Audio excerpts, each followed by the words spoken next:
I want to share some of Iceland's treasures. And then I'll share some tips on how to save money.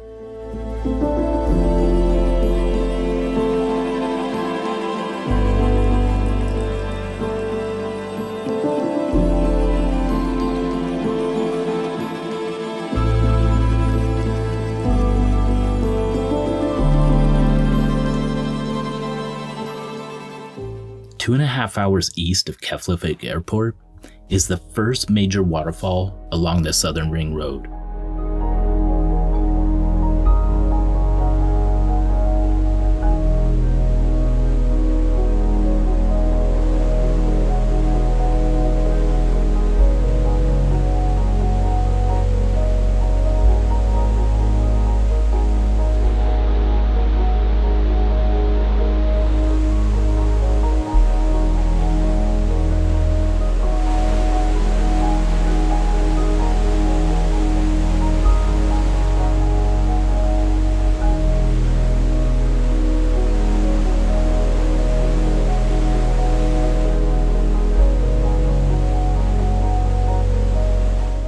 Clearly, waterproof clothing is needed here.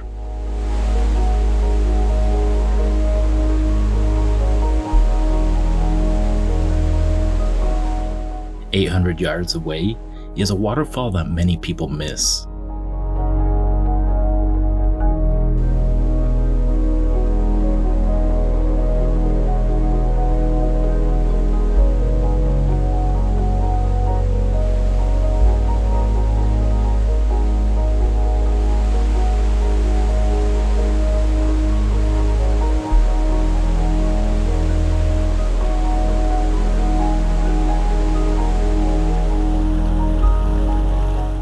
While a lot of people were tiptoeing on the rocks trying to stay dry, Michelle just plowed right through the middle of the river, and somehow she stayed cozy and dry.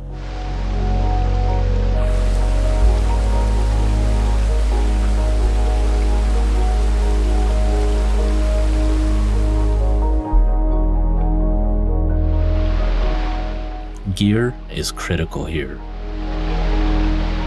Michelle's boots, pants, and coat performed way better than mine because I did get wet. I have her gear in the description if you're interested.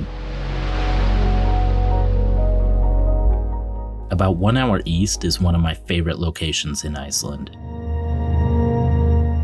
I love glaciers. They give a glimpse into what the world must have been like during the Ice Age.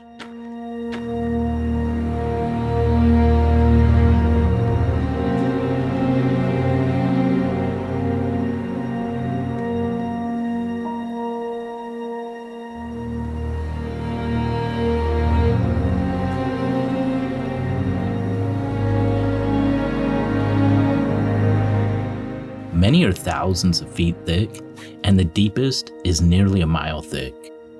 Glaciers contain ice formed by snow that fell from the sky thousands to millions of years ago.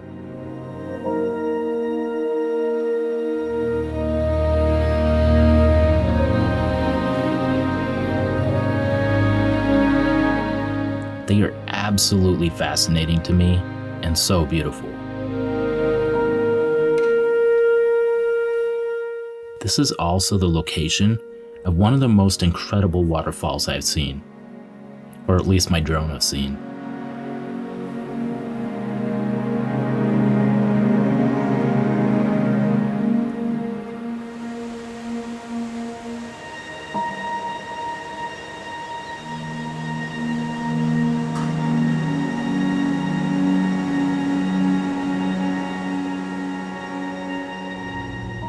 An hour and a half east is a beautiful location I like to go to find solitude.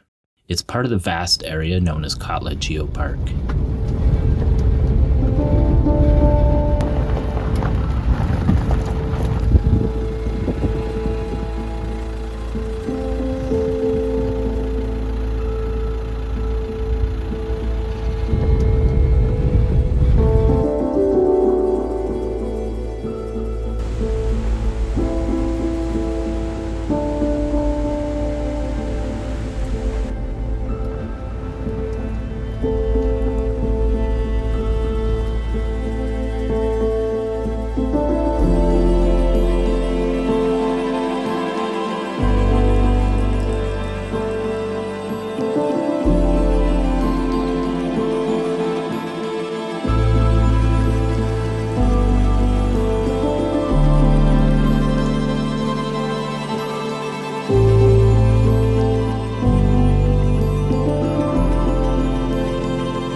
Katla is a large, active volcano covered by a thick ice sheet that feeds numerous glaciers in the area, and it's well overdue for an eruption. An eruption that will quickly melt glacial ice, causing catastrophic flooding. The ice in the glaciers around Katla is constantly changing, and sometimes it's safe enough to explore glacial caves carved by the rivers running beneath the melting ice. This isn't something you want to explore without a guide. Even then, there's still some inherent risk.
Meltwater from these glaciers carve unique canyons in the land.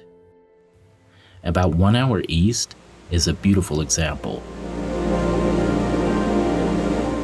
The features of this canyon begin small in size, but are still spectacular.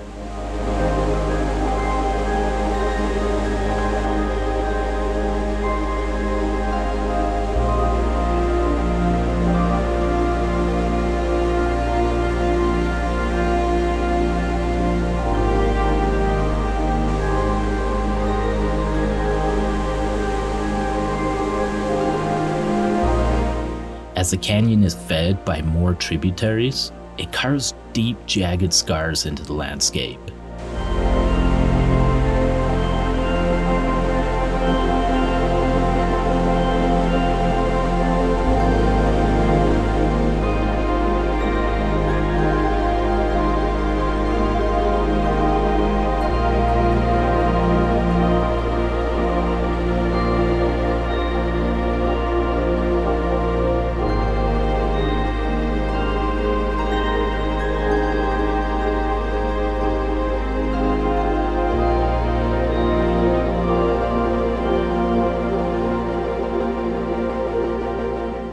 Another 2 hours east is a spectacular glacial lake, fed by a massive ice sheet that covers several of Iceland's most active and most powerful volcanoes.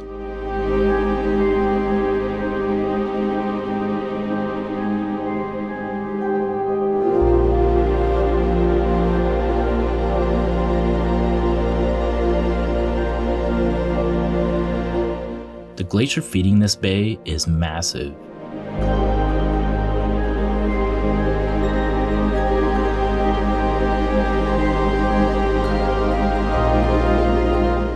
The bay empties into the ocean through a narrow channel, and chunks of ice are swept into the ocean. The ocean waves wash some of these ice chunks onto a patch of black volcanic sand known as Diamond Beach.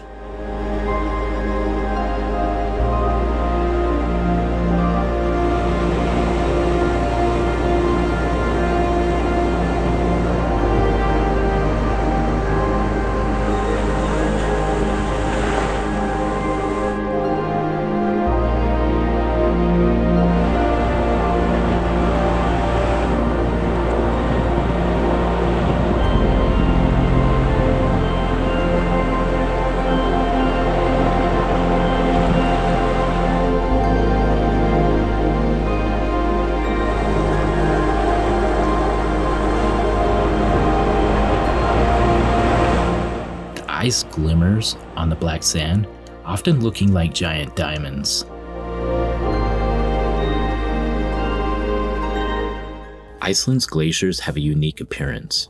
It's caused by layers of volcanic ash on the ice, absorbing the sun's heat, creating uneven melting.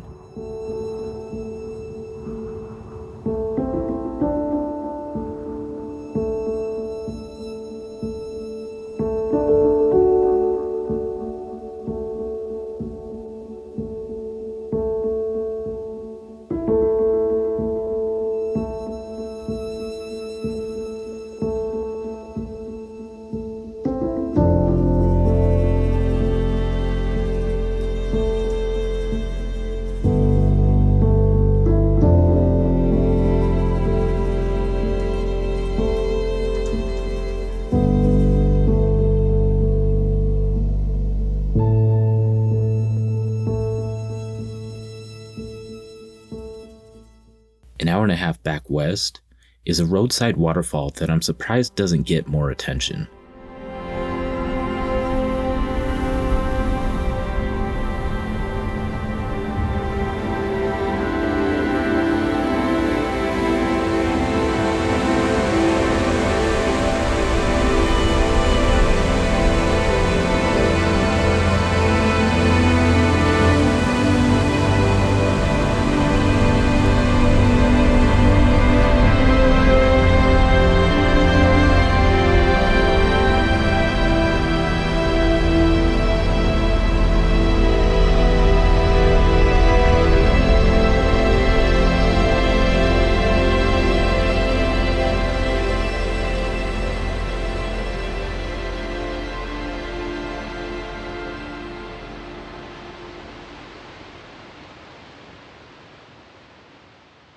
Continuing west another 20 minutes is a lava field covered by a unique moss. It's a place that makes you feel like you're on another planet.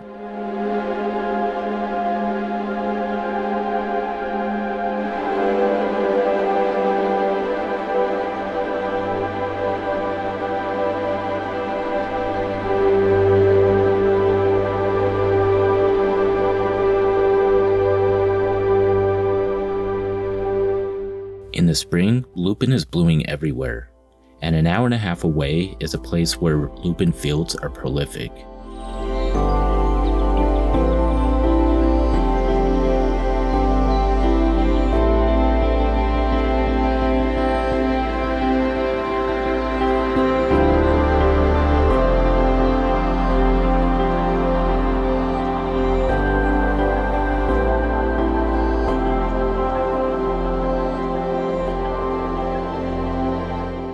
Another 20 minutes west is a famous black sand beach.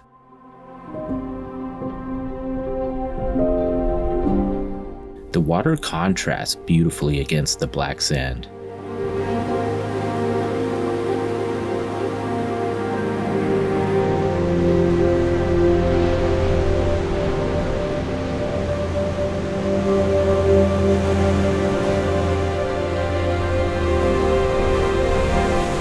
Just offshore are some geological features that can be seen from miles away.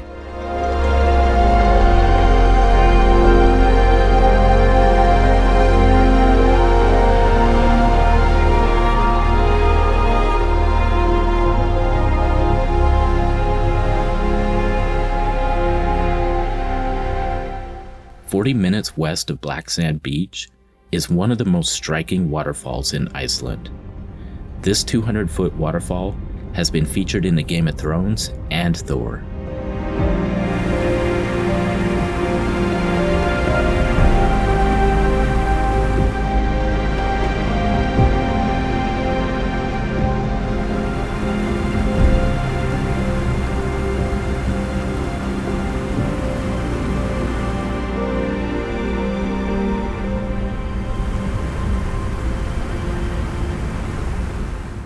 Two hours inland is one of Iceland's most powerful waterfalls. At some angles, it appears to vanish into the earth.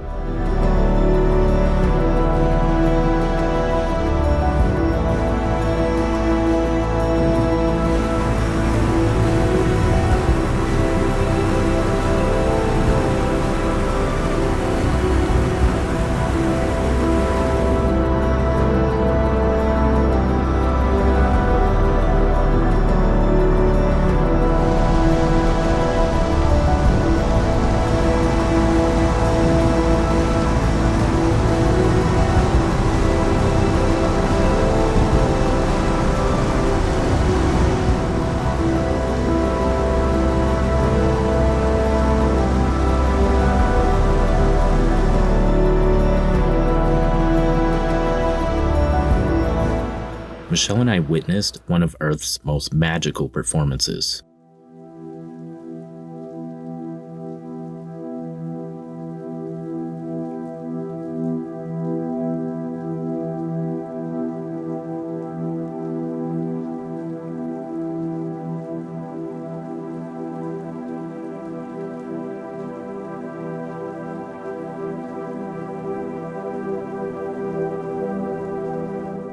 My photos turned out great, but my attempt at a time-lapse failed, and the lesson here is don't buy a new, unfamiliar camera right before a trip. On the way back to the coast is a geyser that erupts every 5 to 10 minutes.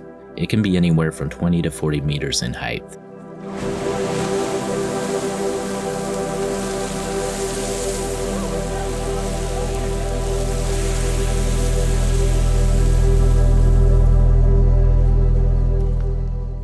Reykjavik is an hour and a half away. It's a pretty city with a unique Iceland charm. After living in a camper van, there's no better way to end a trip to Iceland than being pampered at the Sky Lagoon. Blue Lagoon is more iconic, but for us, the Sky Lagoon is a better fit. Reservations ensure the crowds don't get overwhelming, and the views are incredible.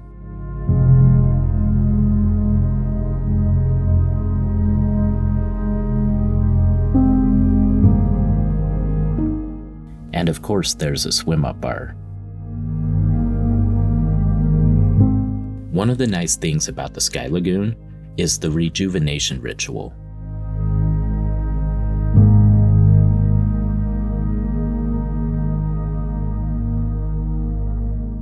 Step 1 begins with climbing out of the hot water of the lagoon and plunging into a cold pool. Step 2 is a warm-up in the sauna with stunning views.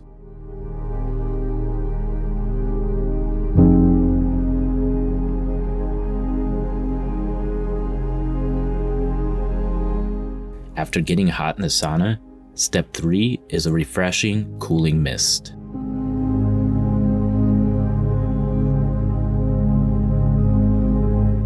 Step 4 is to apply a body scrub and then relax in the steam room.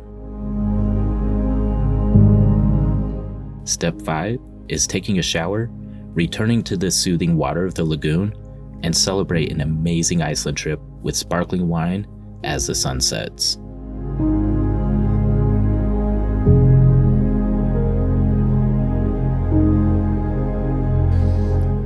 Iceland is well known as being one of the most expensive countries you can visit, but there are ways to make those costs more manageable. We've been able to visit Iceland for about the same cost as visiting any other place. So the first money-saving tip that I have is to get your own transportation. Some people stay in a hotel in Reykjavik and use paid tours to see the different spots in Iceland, and that's gotta be exorbitantly expensive. So get your own transportation, that will save a lot of money. So aside from airfare, your two biggest costs is going to be your hotel and car rental. If you get a camper van, you'll have both of those needs covered for significantly less otherwise. Plus you'll have the freedom to finish your day wherever you want because there's always going to be a campsite nearby. Also with a camper van, you're gonna have all the supplies you need to make all of your meals, which will save a ton of money compared to eating out in Iceland, which is really expensive. After getting your camper van, you could just stop at one of the grocery stores and stock up on all the supplies you need. But if you want alcohol, I recommend getting it at the duty-free store at the airport. Otherwise, you'll have to get your alcoholic beverages at a government-run alcohol store, which is significantly more expensive than just getting it at the duty-free store in the airport. And loading up on alcohol at Keflavik Airport is a pretty common practice. They even have grocery carts in there. And if you don't drink alcohol, fantastic, you're saving even more money. So one of the big concerns about visiting Iceland is the gas prices, and they are really high in Iceland, and there's no way to get around that. But one of the pleasant surprises that I found with both of my visits to Iceland is the camper vans get extremely good gas mileage. So take that into consideration when you're looking at the gas prices. If you're on the fence about visiting Iceland, I'll leave you with this.